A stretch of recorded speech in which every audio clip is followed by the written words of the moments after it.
Buenas tardes para todos, tal como quedamos la semana pasada, hoy vamos a hablar de la terapéutica con líquidos parenterales. Vamos a hacer hincapié en conceptos básicos.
El objetivo con el que se puede llevar adelante la terapéutica, restituir líquidos, administrar medicamentos, aportar nutrientes, dependiendo del propósito con el cual se instaura, ya sea aportar agua, electrolitos y nutrimentos para cubrir requisitos diarios, o restituir agua y corregir deficiencias de electrolitos, para administrar medicamentos y o hemoderivados, es el tipo de solución que el médico prescribe.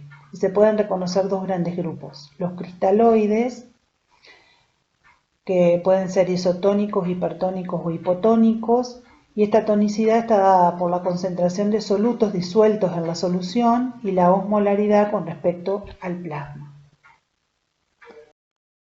Y el otro grupo, los coloides, que su contenido de partículas en suspensión es de alto peso molecular, por lo que no atraviesan la membrana capilar, pudiendo así aumentar la presión osmótica plasmática y retener agua en el vaso. Por eso también se los denomina expansores del volumen plasmático. En estos tenemos lo que es la albúmina, los dextranos, los almidones y la gelatina. En la semana pasada quedamos en cómo reconocerían en una venoclisis periférico central lo que es la vía primaria o madre y el paralelo. Partimos diciendo que la vía principal o madre, a través de ella se administran los planes de hidratación por lo general y se requiere de conectar la espiga de la cámara del perfus a la solución que se va a administrar, mientras que el conector del extremo distal se va a acoplar al dispositivo con el que realizo la canalización. Ustedes podrán recordar cuando Laura les enseñó la técnica de venoclisis y en la siguiente diapositiva lo van a poder ver graficado. Y se denomina paralelo al perfus secundario, que puede acoplarse al primario, ya sea punzando el abono o punto de inyección. Debemos tener en cuenta asegurarlo para impedir la desconexión, o bien directamente podemos utilizar dispositivos de acople, como van a ver también en la siguiente diapositiva. Y recuerden que sea cual sea la opción que se elija para ese acople, siempre debe hacérselo con técnica séptica. En las siguientes imágenes, las de la izquierda, la parte superior, van a ver cómo la espiga se inserta en la solución que se va a administrar. Y recuerden que se purga el perfus en su totalidad antes de conectarlo a la vía que voy a habilitar. En la parte inferior, a la izquierda, pueden ver el conector por un lado y un dispositivo para canalizar que se denomina intermitente. Y van a ver señalado dónde se conecta la vía central y cómo en la parte ni de ese dispositivo también podría acoplar lo que es el paralelo. Asimismo, a la izquierda, en la parte superior, pueden ver los distintos tipos de conectores que pueden ser utilizados para acoplar el paralelo a la vía madre, y que cuando lo hago con aguja tengo que tener en cuenta de que quede bien cerrado, porque el riesgo es o que se desconecte la aguja y se pueda punzar el paciente o nosotros o un familiar, o bien puede salirse solo el perfus y quedar la aguja en el abón, y eso va a ejercer un efecto sifón que va a hacer que salga la hidratación por la aguja, pero también va a traer la sangre del vaso y nos va a terminar tapando la vía. Y también existen lo que se denominan llaves de 3 vías que se pueden utilizar para ir acoplando paralelos. En la parte de abajo, a la izquierda, ustedes pueden ver en este caso una vía periférica hecha con un Avocat y cómo el perfus madre se conecta a través del conector al Avocat.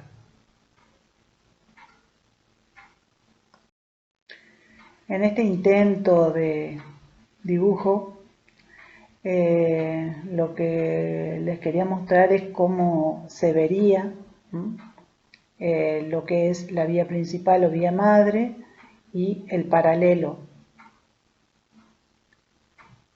Entonces pueden ver que la espiga entra a la solución que voy a administrar. Debo llenar la cámara y purgar el perfus. Eso lo hago con el regulador de flujo, que sería la chapita, y que debo realizar un rulito para evitar que eso se abra. El punto de inyección, donde voy a acoplar el paralelo, y el adaptador que se inserta al Avocat, lo que sería la vía principal. En tanto, el paralelo inserta su conector al punto de inyección. O bien, si tuviese un intermitente, podría ser al dispositivo en del mismo. Tengan en cuenta que es importante mantener el circuito cerrado para que la vía se mantenga aséptica, y además de rotular los perfus con la fecha en que son colocados para tener en cuenta la normativa del servicio para el cambio de los mismos. Bueno, dijimos que la administración de las soluciones por vía periférica o central se va a realizar a través de un perfus. Ese perfus puede tener o no filtro, puede ser transparente u opaco cuando se utiliza medicación fotosensible, y a su vez puede ser microgotero o macrogotero. Y la diferencia entre ambos es que en el microgotero el calibrador de goteo lo van a ver de un color diferente. El tamaño de la gota que ese calibrador dispensa es 1/3 de lo que es una gota macro. Y en 1 mililitro de esa cámara van a encontrar 60 microgotas, por lo que la relación micro-mililitro siempre va a ser 1:1. Una micro es igual a 1 mililitro hora. Con estos microgoteros se pueden llegar a administrar volúmenes de hasta 50 mililitros hora. Y por lo general no se los utiliza para administrar los planes de hidratación, sino más bien para administrar medicaciones cuyo goteo debe ser estrictamente cuidado. Y en el macrogotero van a encontrar que el calibrador de la gota no tiene ese dispositivo de otro color, y el tamaño de la gota que dispensa es 3 veces más grande que la de un microgotero. En 1 mililitro de esa cámara ustedes pueden encontrar 20 macrogotas, y la relación macro mililitro hora va a ser una macro equivalen a 3 mililitros hora. Y recuerden ese 60 que está en color y ese 20 que después en la diapositiva siguiente vamos a ver qué lugar ocupan en la fórmula de cálculo de goteo. La fórmula de cálculo de goteo dice que debemos tener en cuenta el volumen que se va a administrar por el factor goteo, y ahí iría el 20 o el 60, dependiendo si es micro o macro, sobre el tiempo de infusión en minutos. Cuando nosotros vamos a sacar el cálculo para macro, decimos que una solución de 500 lo multiplicamos por 20, que es el factor macro,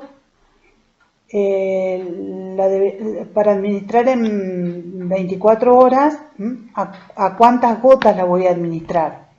Entonces voy a multiplicar 500 por 20 sobre 24 llevado a minutos, que serían 1440. Eso les va a dar 6,94, por lo que yo voy a redondear y me van a dar 7 gotas por minuto. De ahí sale que un suero de 500 administrado a 7 gotas por minuto con un perfus macro dura 24 horas. Mientras que si yo voy a hacer la fórmula con el micro, voy a multiplicar la cantidad de solución, 500, por 60, que es el factor micro, sobre el tiempo en minutos, 1440. Eso le va a dar 20,8. Entonces redondeo a 21 microgotas por minuto. Eso quiere decir que un suero de 500 a 21 microgotas por minuto me va a durar 24 horas. Puede darse la situación que el médico en la indicación no me diga qué goteo voy a administrar y me dé la cantidad de infusión que debo administrar en 24 horas. Si este fuese el caso, yo debería multiplicar los 2000 mililitros, como dice el ejemplo, por 20, que es el factor macro, sobre el tiempo en minutos, 1440. Eso me va a dar 27,7 y redondeo a 28 gotas por minuto. Quiere decir que para administrar 2000 mililitros en 24 horas, la solución pasará a 28 gotas por minuto. Generalmente lo que van a encontrar ustedes en las prescripciones médicas es PHA, que significa plan de hidratación alterna, ¿no? O podría ser pH, solución fisiológica, que sería plan de hidratación, solución fisiológica, o pH, dextrosa al 5%, en ese caso el plan de hidratación es solo dextrosa al 5%, y por lo general el médico pone el goteo al que se debe administrar, ya sea a 7 gotas por minuto, a 14, a 21, a 28, a 35, etc. Si nosotros sabemos el goteo al que voy a administrar, lo que puedo hacer es calcular la cantidad de frascos que pasarán en 24 horas en ese caso. Tal como figuraba en la diapositiva anterior, si en la historia clínica me dijeran el plan de hidratación al goteo que se debe administrar y yo quisiera calcular la cantidad de frascos que van a pasar en un día, lo que tengo que hacer es dividir el goteo dividido 7, que es una constante. En este caso el ejemplo dice gotea 35 dividido 7, van a pasar 5 frascos al día. Si lo hiciera con 7, goteo a 7 dividido 7 va a pasar un frasco al día. Un goteo a 14 dividido 7, que es la constante, 2 frascos por día. Si yo sé que en 24 horas van a pasar una determinada cantidad de frascos, también podría sacar cuántas horas va a durar cada frasco. Para eso yo voy a dividir 24, que son las horas del día, dividido el número de frascos. En este ejemplo tomamos el 5 del cálculo anterior, entonces me dice que 24 dividido 5 me da 4,8, lo redondeo al 5, por lo que 5 frascos al día van a pasar en aproximadamente 5 horas cada uno. Es muy común que ustedes vean que el médico indica las cargas de electrolitos. Recuerden que los electrolitos nunca se pasan directo, siempre para administrarlos debo tener en cuenta que debe hacerse en paralelo con paralelo al plan de hidratación que tiene el paciente. Y si él me dice que debo pasar una carga de 40 milequivalentes de cloruro de potasio en 250 de solución fisiológica en 3 horas, para saber a qué goteo voy a pasar esa carga, para que cumpla el requisito de las 3 horas, yo lo que voy a hacer es multiplicar la cantidad de infusión a pasar por 20, que es el factor goteo del macro, dividido el tiempo en minutos. En este caso 3 horas son 180 minutos y ahí va a salir que son 27,7. Redondeo, voy a pasar a 28 gotas por minuto esa carga en 250 para que pase en 3 horas. Si me indicaran administrar un determinado medicamento a X mililitros hora, en este caso 21, y no contara con un microgotero o bomba de infusión, el cálculo que voy a utilizar es el siguiente. Voy a tener en cuenta la relación mililitros hora gota por minuto. Si 3 mililitros hora en un macro son una gota por minuto, 21 mililitros hora X gotas. 21 por 1 sobre 3 me da 7 gotas por minuto. Pero también un cálculo más sencillo sería dividir los mililitros hora dividido 3 como una constante, y me va a dar el goteo en macro al que debo administrar esa determinada infusión. Bueno, tengan en cuenta que esto es solo una demostración de cómo deberán calcular aplicando las fórmulas, pero que la forma de apropiarse de ello es realizar los cálculos con los diferentes goteos o cantidad de soluciones que pueden administrar en un determinado tiempo. Por lo tanto, anímense, practíquenlo y si les queda alguna duda, consulten.